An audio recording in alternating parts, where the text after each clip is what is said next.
Mga paps, meron tayong assignment ngayon. May papalitan tayong lining, Honda Supremo 150, no? TMX. Palitan natin ng lining, gasket, top overhaul natin. Ito yung tangke niya. So, yan siya, no? So, pag once na nag-top overhaul tayo, tapos magpapalitan ng lining, automatic, meron na tayong mga pisa. So, ito yung piston.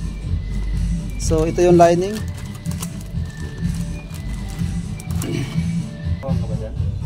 Oh, meron. So, ayan mga paps, no? Kasi magpapalitan lining, meron dapat tayong side gasket. Original yan. Tapos, palitan rin tayo ng langis.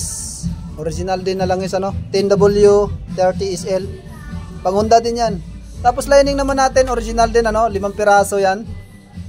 Tapos, base gasket, cylinder head gasket, piston set, tapos, piston ring, spark plug. Tapos, palitan na rin natin ng rocker arm. Okay, so dapat original lahat para yung unit natin balik sa normal, ano, kasi yung odometer nito ay 40,000 na.